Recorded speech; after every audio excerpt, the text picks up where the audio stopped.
Welcome everyone, this is तरुण अलावत और आज हम फिर से शुरू करेंगे एक नया चैप्टर, नया टॉपिक। आज हम पढ़ रहे हैं फिजिक्स ऑफ क्लास 11th का chapter number 3, that is motion in straight line. Right, motion in straight line. बात करते हैं सबसे पहले मोशन की। What is motion? ठीक है, motion is basically a relative term. Relative term यानी कि कोई बॉडी मोशन में है या नहीं है उसको हम किसी दूसरी बॉडी के रिस्पेक्ट में ही बता सकते हैं। हम ऐसा नहीं कह सकते कि there is an absolute motion in a body in this universe. ठीक, पहले बात करते हैं मोशन की। अगर कोई बॉडी विद टाइम अपनी पोजीशन को चेंज कर रही है तो हम बोलेंगे वो बॉडी किस में है? मोशन में है। वो बॉडी क्या कर रही है? मोशन में। जब कोई बॉडी अपनी पोजीशन चेंज करती है तो हमको कैसे पता लगता है उसकी पोजीशन चेंज हो गई? हम उसको with respect to some point check करते हैं। जैसे कि for example let this is one point, ठीक, and right now I am standing here. ठीक, अभी एक सेकंड बीता और मैं कहाँ पहुँच गया? यहाँ आ गया। तो इस पॉइंट से मेरी पोजीशन क्या हो गई है? चेंज हो गई है। ठीक है, यानी कि मैंने क्या किया है? मोशन किया है। मैं थोड़ा सा और आगे बढ़ गया। ठीक, तो क्या हो रहा है? विद टाइम किसी पॉइंट के रेस्पेक्ट में मैं अपनी पोजीशन को क्या कर रहा हूँ? चेंज कर रहा हूँ। करेक्ट? तो मैं क्या हूँ? मोशन में। तो basically motion is when a body change its position with respect to with time, है ना, विद रेस्पेक्ट टू ओरिजिन। किसी एक पॉइंट को हम सेलेक्ट कर लेते हैं और उसी से ही फिर हम चेक करते हैं इस बॉडी की पोजीशन को। ठीक, तो मैंने अभी बोला motion is a relative term.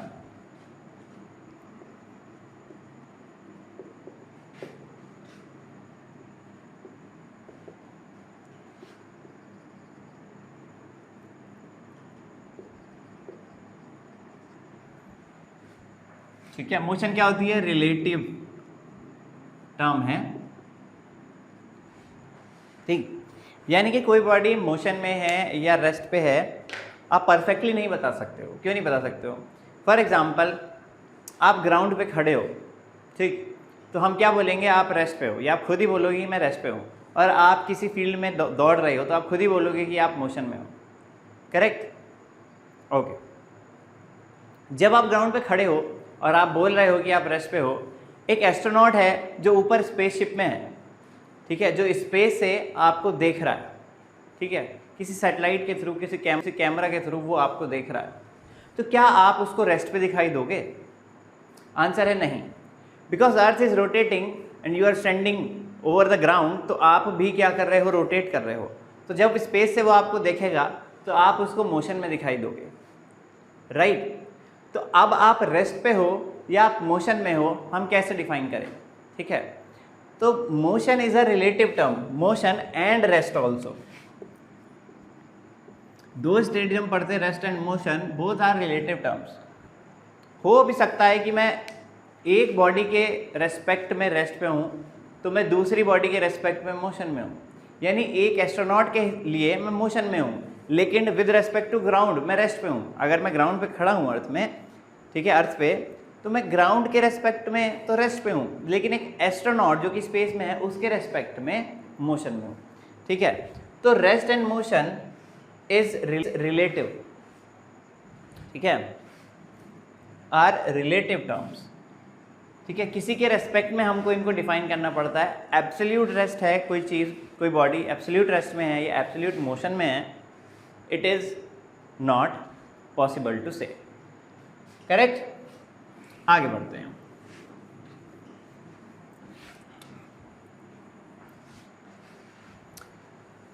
शुरुआत करते हैं चैप्टर की दो टॉपिक से, that is distance and displacement.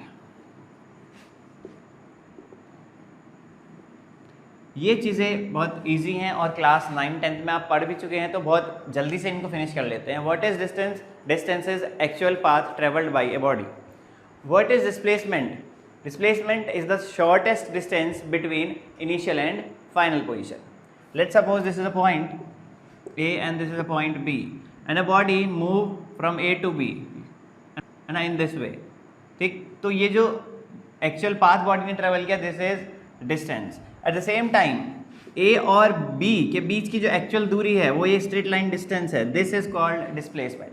ठीक है, तो displacement is the shortest distance, ठीक है, possible between two points, and distance is actual path travelled between the two points. ठीक, okay, distance is a scalar quantity and displacement is a vector quantity. ठीक, क्या है, distance scalar है और displacement vector है। What is a scalar quantity and what is a vector quantity? Scalar quantity वो होती हैं जिनके पास डायरेक्शन नहीं होती, ठीक है, सिर्फ नंबर्स यानी मैग्नीट्यूड होता है। लेकिन वेक्टर क्वांटिटी ऐसी क्वांटिटी होती हैं जो विदाउट डायरेक्शन एग्जिस्ट ही नहीं कर सकती। जैसे कि फॉर एग्जांपल एक वेक्टर क्वांटिटी का बहुत अच्छा एग्जांपल है फोर्स। अगर मुझे किसी बॉडी पे फोर्स लगानी है तो फोर्स विदाउट डायरेक्शन एग्जिस्ट नहीं कर पाएगी। जैसे कि फॉर एग्जांपल मेरे पास ये एक वुड का पीस है और मुझे इसको मूव कराना है, या तो मैं ऐसे फोर्स लगाऊंगा या ऐसे फोर्स लगाऊंगा या ऐसे फोर्स लगाऊंगा, किसी स्पेसिफिक डायरेक्शन में मुझे फोर्स लगानी ही होगी। ठीक है, चाहे मैं 5 न्यूटन की फोर्स लगाऊं, 10 न्यूटन की लगाऊं, लेकिन उसके लिए मुझे डायरेक्शन की ज़रूरत ज़रूर होगी। On the other hand temperature की कोई डायरेक्शन नहीं है, टाइम की कोई डायरेक्शन नहीं है, मास की कोई डायरेक्शन नहीं है, तो all these are scalar quantities. But on the other hand force is a vector quantity. तो स्केलर क्वांटिटीज आर दोज जिनके पास डायरेक्शन नहीं होती, सिर्फ मैग्नीट्यूड होता है, और वेक्टर क्वांटिटीज आर दोज जिनके पास डायरेक्शन के मैग्नीट्यूड के साथ साथ डायरेक्शन भी होती है। तो distance is a scalar quantity and displacement is a vector quantity.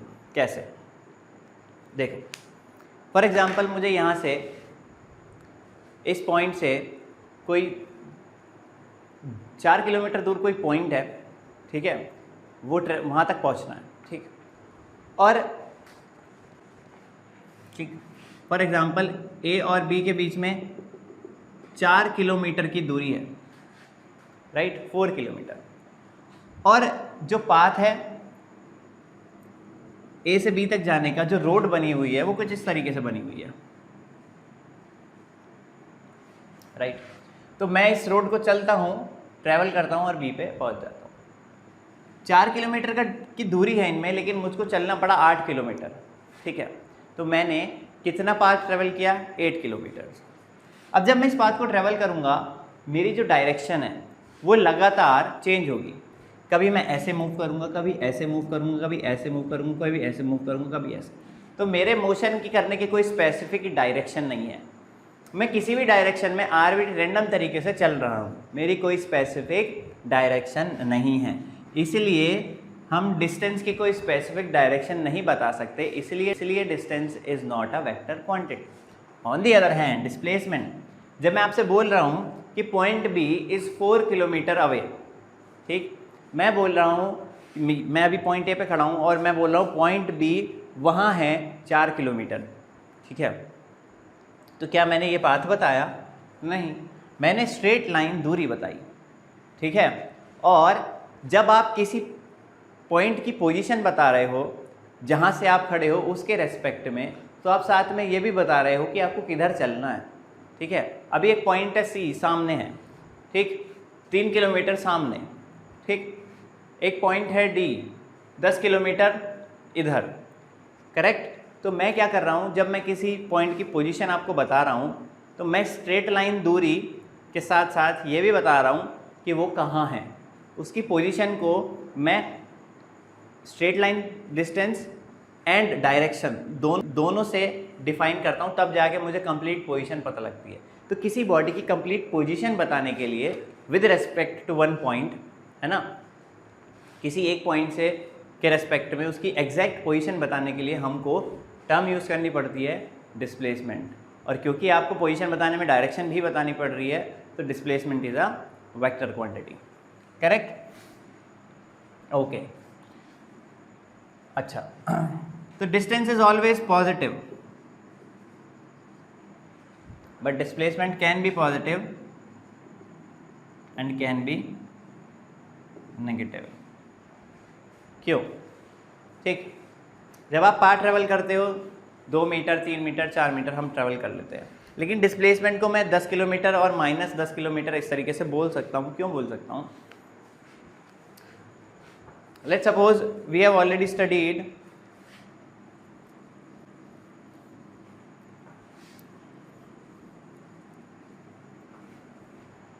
Graphs, है ना। हम एक्स एक्सिस डायमेंशंस हम पढ़ते हैं, X axis, Y axis and Z axis. This is positive x axis and this is negative x axis. This is positive y axis, this is negative y axis. This is positive z axis, this is negative z axis. Let's suppose this is origin, यानी initial point है जहाँ से आप किसी दूसरे object की position बता रहे हो. यहाँ पे एक पॉइंट A है और यहाँ एक पॉइंट B है. मैं ओरिजिन पे खड़ा हूँ और मैं बोलता हूँ पॉइंट A की दूरी है 4 किलोमीटर पॉजिटिव एक्स एक्सिस, ठीक है, और B की दूरी है 4 kilometre negative x axis, right. तो पॉजिटिव और नेगेटिव साइन मुझको डायरेक्शन से स्पेसिफाई करेंगे कि पॉइंट ए पॉजिटिव में है यानी कि इस डायरेक्शन में है, और पॉइंट बी नेगेटिव में है यानी कि जस्ट अपोजिट इस डायरेक्शन में है. तो डायरेक्शंस को स्पेसिफाई करने के लिए हम पॉजिटिव और नेगेटिव साइन यूज़ कर लेते हैं. इसलिए displacement can be positive and can be negative, but distance is always positive, right.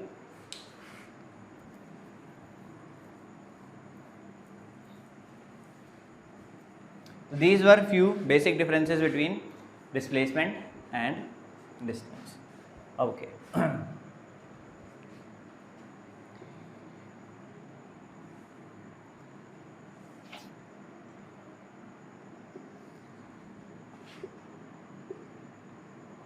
तो दिस इज एक्स एक्सिस और ये वाई एक्सिस है, और हम थोड़ा सा डिस्टेंस डिस्प्लेसमेंट का ही एक नॉर्मल सी प्रॉब्लम करते हैं. एक दिस इज 1 2 3 and 4, -1 -2 -3 -4. इसी तरीके से नंबरिंग करते हैं हम positive X axis and positive Y axis. हम बोलते हैं कि एक बॉडी ऑब्जर्वर कहाँ है, ये दिस इज ओरिजिन, मान लो यहाँ पे कोई ऑब्जर्वर है, ठीक.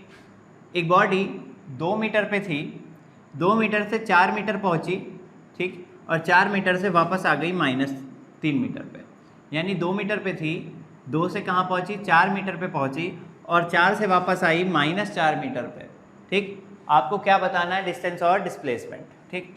तो what is distance, actual path आपने कितना ट्रेवल किया, 2 से 4 पहुँचे, 2 मीटर इधर चले, उसके बाद वापस आए, 4 मीटर फिर से चले, उसके बाद 3 मीटर और चले, ठीक है. तो कुल मिला के आप कितना चले, 9 मीटर. डिस्प्लेसमेंट की बात कर लेते हैं. इनिशियल पोजीशन क्या थी ये, और फाइनल पोजीशन क्या है ये. कितनी दूरी है, 5 मीटर. डिस्प्लेसमेंट हमको कितना मिला, 5 मीटर, ठीक. तो distance is 9 metre. Actual path कितना ट्रेवल किया, 9 मीटर. लेकिन इनिशियल पोजीशन और फाइनल पोजीशन के बीच में दूरी क्या है, ठीक है, स्ट्रेट लाइन पाथ क्या है, ठीक, वो है 5 मीटर, ठीक. ओके. अच्छा, अब एक चीज़ पे और ध्यान देना, मुझे यहाँ -5 लिखना होगा. क्यों लिखना होगा यहाँ -5, ये बात ध्यान देने वाली है. देखो, बॉडी यहाँ थी, ठीक, कहाँ पहुँच गई, -3, ठीक. अच्छा, ये वाली डायरेक्शन कौन सी है, positive direction, and this direction is negative direction. Body initial position से कौन सी डायरेक्शन में शिफ्ट हो गई है, तो बॉडी अपनी इनिशियल पोजीशन से लेफ्ट डायरेक्शन में शिफ्ट हो गई है, या राइट डायरेक्शन में शिफ्ट हो गई है, जैसे भी आपको लगे, यानी इस वाली डायरेक्शन में शिफ्ट हो गई है. जब वो इस डायरेक्शन में शिफ्ट हो गई है, इस डायरेक्शन को हम बोलते हैं नेगेटिव डायरेक्शन, ठीक है. इसलिए मैंने यहाँ क्या लगाया, नेगेटिव, कि बॉडी इस डायरेक्शन में शिफ्ट हुई है, ठीक है. कितना डिस्प्लेसमेंट किया है, 5 का, लेकिन किधर, इधर. सिमिलरली अगर बॉडी -4 से, अनदर एग्जाम्पल, -4 से बॉडी चलती है, ठीक, ओरिजिन तक आती है, और उसके बाद वापस मुड़ के 2 मीटर पहुंचती है, -2 मीटर. -4 से चलती है, ओरिजिन पे आती है, और उसके बाद -2 मीटर पे पहुंचती है. तो this is initial position, this is final position. आपको डिस्टेंस एंड डिस्प्लेसमेंट बताना है, डिस्टेंस एंड डिस्प्लेसमेंट. तो व्हाट इज डिस्टेंस, पहले आप 4 मीटर चले और उसके बाद आप 2 मीटर चले, तो कुल मिला के डिस्टेंस है 6 मीटर, डिस्प्लेसमेंट की बात करते हैं, आपकी इनिशियल पोजीशन क्या है ये और आपकी फाइनल पोजीशन क्या है ये, तो आप कितना डिस्प्लेस हुए 2 मीटर। लेकिन अभी आप ये देखो, क्या देखना है आपको, अभी आप ये देखो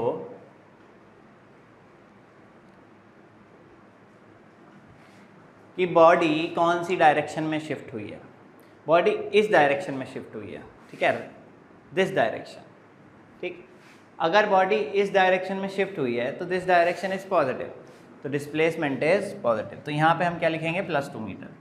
तो यहाँ पे -5 मीटर और यहाँ पे +2। तो ये थोड़ी सी बेसिक प्रॉब्लम सी थी डिस्टेंस एंड डिस्प्लेसमेंट के बीच में। आगे बढ़ते हैं।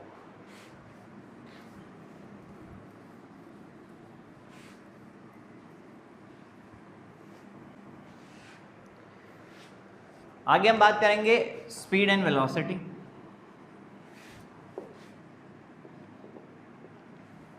Speed is distance travelled in 1 second, ये कह लेते हैं distance travelled in 1 unit time. एक यूनिट टाइम में जो बॉडी डिस्टेंस ट्रेवल करती है उसको हम उसकी स्पीड बोलते हैं। And what is velocity, velocity is displacement done in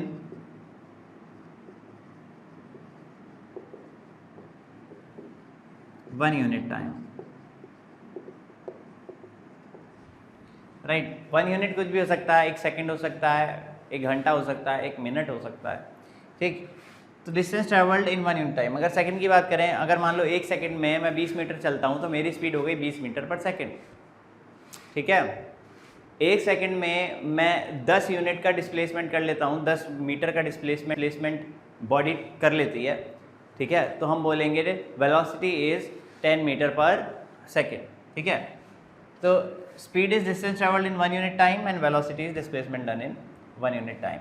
since speed is distance, it is a scalar quantity, and since velocity is displacement, it is a vector quantity। यानी कि displacement vector quantity होता है तो velocity क्या हो गई, एक vector quantity है। बेसिकली वेलोसिटी इज डिस्प्लेसमेंट ही तो, डिस्प्लेसमेंट ऑफ 1 यूनिट टाइम, ठीक है, ठीक।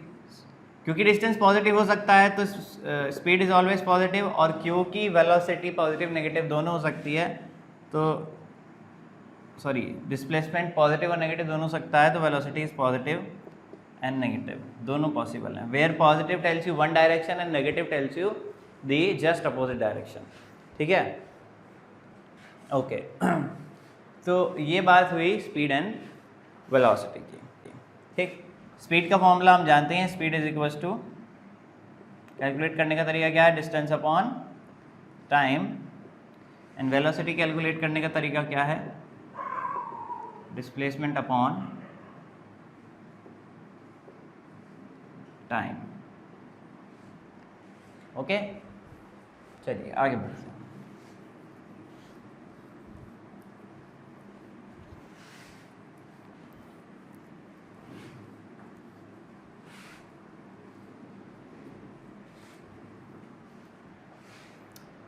बात करते हैं average speed and instantaneous speed.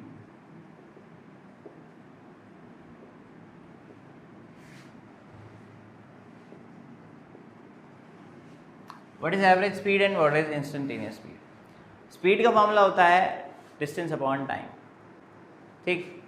मैं आपसे बोलता हूँ एक बॉडी 30 किलोमीटर चलती है और टाइम लेती है ½ आवर, उसकी स्पीड बताओ। तो स्पीड का फॉर्मूला होगा distance upon time, distance is 30 and time is ½ तो आंसर आया 60 किलोमीटर पर आवर। यानी आपको एक जगह पहुंचना है विद इन ½ एन आवर जो कि 30 किलोमीटर दूर है, तो फॉर्मूले ने आपको बता दिया आपको कितनी स्पीड से चलना चाहिए, 30 kilometre per hour. But practically it is not possible. अगर आपके पास कोई भी व्हीकल है तो आप उससे हर मोमेंट पे 60 किलोमीटर पर आवर से नहीं चल सकते। वो स्टार्ट ही 60 किलोमीटर पर आवर पे नहीं हो सकती, स्टार्ट तो 0 से ही होगी। 0 से आप 60 पहुँचोगे, रास्ते में ट्रैफिक मिलेगा आपको, ठीक है, स्पीड ब्रेकर्स आएंगे, तो कभी आप 80 पे जाओगे, कभी आप 40 पे जाओगे, ठीक है। तो आप क्या करोगे, लगातार अपनी स्पीड को चेंज करोगे। 60 किलोमीटर पर आवर की स्पीड से चलना प्रैक्टिकली पॉसिबल नहीं होगा हर मोमेंट पे। लेकिन अगर उसके बावजूद भी आप आधे घंटे में 30 किलोमीटर का डिस्टेंस ट्रेवल कर लेते हैं तो उस आधे घंटे में आपकी जो average speed I that is 60 kilometre per hour. तो बेसिकली हमारे पास जो फॉर्मूला है distance upon time, it is formula for average speed, correct? Okay, what is instantaneous speed? Instantaneous speed, speed of every moment, ठीक है, speed of a moment of time. यानी कि जब आप अपने व्हीकल से ट्रैवल कर रहे हैं और आप उसके स्पीडोमीटर को लगातार देख रहे हैं, आपका स्पीडोमीटर कभी बताता है 50 से चल रहे हैं, नेक्स्ट मोमेंट पे आप बता रहा है 52 से चल रहे हैं, नेक्स्ट मोमेंट पे आपको बता रहा है आप 55 से चल रहे हैं, अगले मोमेंट पे बता रहा है आप 56 से चल रहे हैं। तो वो हर मोमेंट की जो स्पीड है उसको हम बोलते हैं इंस्टेंटेनियस स्पीड। स्पीडोमीटर हमको हर मोमेंट की स्पीड कैलकुलेट करके लगातार प्रोवाइड कर रहा है, ठीक? उसको वो कैसे कैलकुलेट कर रहा है? तो स्पीडोमीटर हमको क्या कर रहा है? स्पीडोमीटर एवरेज स्पीड का फॉर्मूला यूज कर रहा है। एवरेज स्पीड का फॉर्मूला क्या है? डिस्टेंस अपॉन टाइम, ठीक? लेकिन कैसे यूज कर रहा है?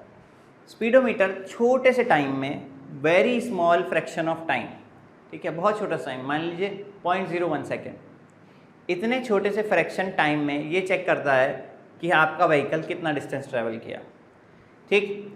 तो बहुत छोटे से फ्रैक्शन ऑफ टाइम में व्हीकल ने जो भी बहुत छोटा सा डिस्टेंस ट्रैवल किया, उसने उस छोटे से डिस्टेंस और छोटे से टाइम को क्या करा? फॉर्मूले में रखा और आपको उस छोटे से मोमेंट की स्पीड दी। हर छोटे से मोमेंट की स्पीड स्पीडोमीटर आपको दे रहा है using the same formula of average speed, but it is using a very small interval of time. Time कैसा है? Very small.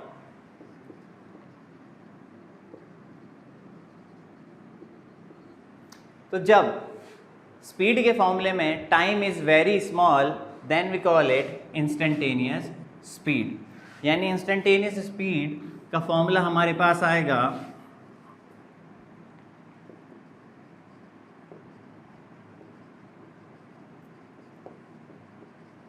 इंस्टेंटेनियस स्पीड का फॉर्मूला क्या होगा हमारे पास? स्मॉल टाइम को हम लिख सकते हैं dt मीन्स स्मॉल टाइम, और स्मॉल टाइम में चला गया छोटा सा डिस्टेंस इज dx। कुछ किताबों में dx है, कुछ किताबों में ds है, तो कभी आप s यूज़ कर सकते हैं, कभी आप x यूज़ कर सकते हैं। तो this is the formula for instantaneous speed, dx by dt, and for average speed formula हो जाएगा x by t, displacement upon time, correct? तो this was the difference between instantaneous speed and average speed. Similar differences होंगे हमारे average velocity और instantaneous velocity के बीच में। Average velocity में आप डिस्टेंस की जगह बस क्या रख देंगे? डिस्प्लेसमेंट, और यहाँ पे छोटे से टाइम के साथ छोटा सा डिस्प्लेसमेंट, ठीक है, small displacement done in very small time. तो वो किसका फॉर्मूला हो जाएगा हमारे पास? Average speed and instantaneous speed. Note करने वाली बात क्या है? हम पढ़ रहे हैं motion in straight line, time, यानी स्ट्रेट लाइन का मोशन। जब आप स्ट्रेट लाइन में ट्रैवल कर रहे हो, फॉर एग्जांपल ए और बी के बीच में आपने स्ट्रेट लाइन में ट्रैवल किया, तो इन दिस केस डिस्प्लेसमेंट जो दूरी है और जो एक्चुअल पाथ आपने ट्रैवल किया दोनों सेम है। सिंस दोनों सेम है तो स्पीड और वेलोसिटी मैग्नीट्यूड में क्या आएगी? सेम। तो हम क्या करते हैं? ज़्यादातर एवरेज स्पीड का फॉर्मूला x बाई टी और इंस्टेंटेनियस स्पीड का फॉर्मूला dx बाई dt, यही फॉर्मूला किसके लिए यूज़ करते हैं? एवरेज वेलोसिटी के लिए। बस डिफरेंस क्या होगा? In case of velocity there is direction, but in case of speed there is no direction, ठीक है? Okay,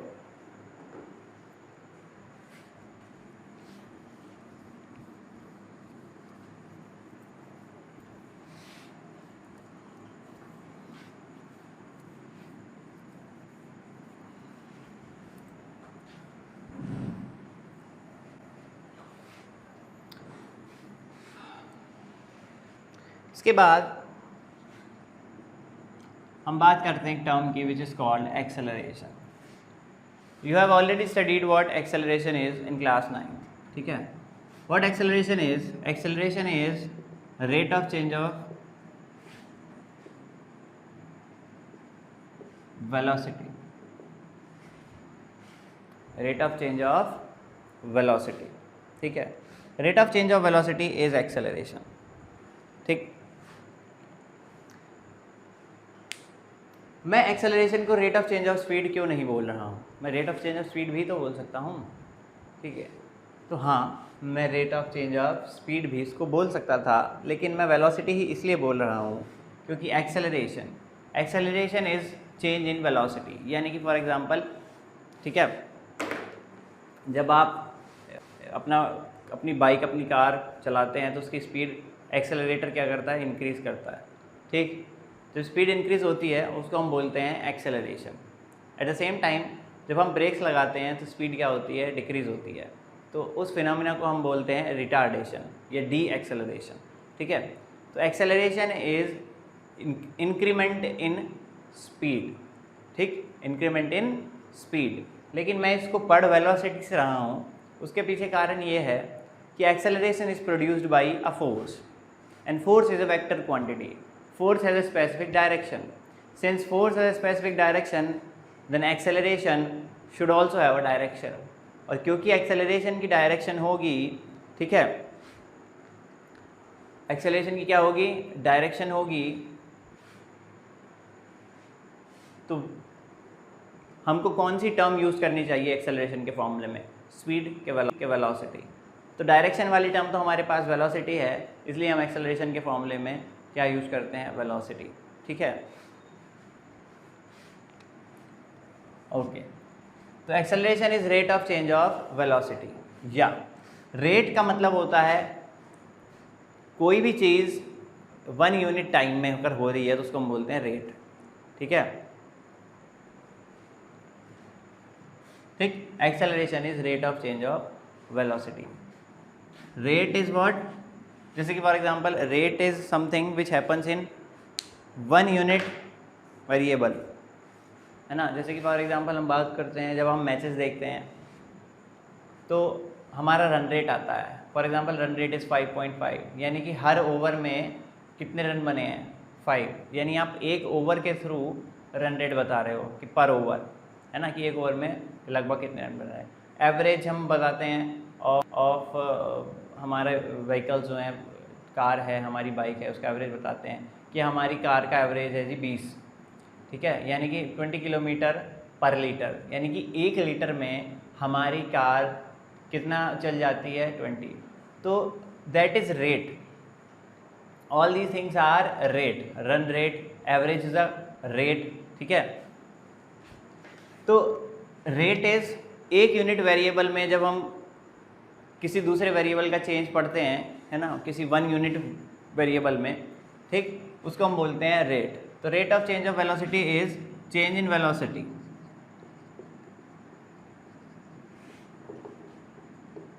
in 1 unit time is acceleration. For example, हमारे पास एक बॉडी है जिसकी स्पीड है 50 मीटर पर सेकेंड, और टाइम बीता 4 सेकेंड और उसकी स्पीड हो गई 90 मीटर पर सेकेंड. तो व्हाट इज़ एक्सेलरेशन? ठीक है. किस रेट से स्पीड इंक्रीज़ हो रही है? तो आप देखो, हर सेकेंड 10 यूनिट से स्पीड इंक्रीज़ हो जाती है. यानी 4 सेकेंड में अगर 50 से 90 पहुंच गई है तो हर सेकेंड कितना इंक्रीज़ हुई? 10. तो 10 इज़ योर एक्सेलरेशन. पर सेकेंड कितना इंक्रीज़ हो रही है? 10. तो 10 इज़ योर एक्सेलरेशन. ठीक. तो हम यहाँ पे इसको बोल सकते हैं इनिशियल वेलोसिटी. इनिशियल वेलोसिटी को u से डिनोट करते हैं, इसको बोल सकते हैं फाइनल वेलोसिटी, इसको v से डिनोट करेंगे. This is time. तो अगर मैं v में से u माइनस करूँ और t से डिवाइड कर दूँ तो 90 minus 50 divided by 4, answer will be 10. तो we have formula of acceleration a is equals to v minus u divided by t. ठीक है. Change in velocity upon time taken is a formula for acceleration. ठीक. Since acceleration is change in velocity and velocity is a vector quantity, so acceleration is a vector quantity. लेकिन real में acceleration vector quantity कहाँ से आया है? Force से. Force is a vector quantity and force produces acceleration, so acceleration is a vector quantity. और यहाँ पे इंक्रीमेंट ऑफ स्पीड की जगह इंक्रीमेंट ऑफ वेलोसिटी पढ़ना ज़्यादा ठीक है. क्यों ठीक है? क्योंकि velocity is a vector quantity and acceleration is a vector quantity. ठीक है, तो इसको स्पीड हम नहीं बोल रहे हैं, लेकिन मैंने आपको पहले बता दिया हम क्या पढ़ रहे हैं, स्ट्रेट लाइन मोशन. और इस केस में स्पीड और velocity is a same thing magnitude wise, right. तो this was all about acceleration. ठीक,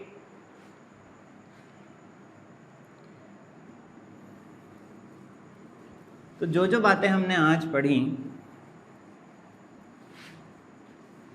ये हमें ऑलरेडी पता थी.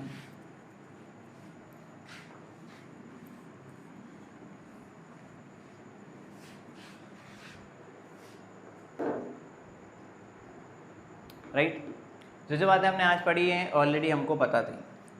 आज के लेक्चर से नोट करने वाली बात क्या है? नोट करने वाली बात है फॉर्मूला फॉर इंस्टेंटेनियस स्पीड या instantaneous velocity which is v is equals to dx by dt. दूसरा formula is for instantaneous acceleration. जो फॉर्मूला आपने अभी अभी पढ़ा v minus u upon t is the formula for average acceleration. ठीक, मैं इसको ऐसे भी लिख सकता हूँ डेल्टा वी अपॉन टी, यानी change in velocity. Delta v का मतलब क्या है? Change in velocity upon time. लेकिन अगर यही चीज़ मैं for a very small time पढ़ूँ तो मैं टाइम को लिखूँगा डी टी और वी को लिखूँगा डेल्टा वी को लिखूँगा डी वी. ठीक है, तो एक्सेलरेशन कौन सा एक्सेलरेशन हुआ? ये इंस्टेंटेनियस, यानी हर मोमेंट का एक्सेलरेशन. तो दिस इज इंस्टेंटेनियस स्पीड और you can say velocity and this is instantaneous acceleration. ठीक, तो ये दो फॉर्मूले हैं जो हमको इस लेक्चर से दिमाग में रखने हैं. ठीक है, formula for velocity d x by d t and formula for acceleration d v by d t. Right, चलिए थोड़ी सी और बात कर लेते हैं. वेलोसिटी या स्पीड का यूनिट हमको पता है मीटर पर second and unit of acceleration is, acceleration का यूनिट क्या होगा? वेलोसिटी का यूनिट क्या होगा? मीटर पर सेकेंड. एंड टाइम का यूनिट क्या होगा? सेकेंड. सेकेंड को ऊपर ले आएंगे तो ये हो गया मीटर पर सेकेंड स्क्वायर. ठीक है, तो this is unit of acceleration. ठीक, फिर से बता रहा हूँ acceleration is a vector quantity, acceleration is a specific direction. Okay, चलिए तो आज के लेक्चर में हम इतना ही पढ़ेंगे और बात करेंगे नेक्स्ट लेक्चर में.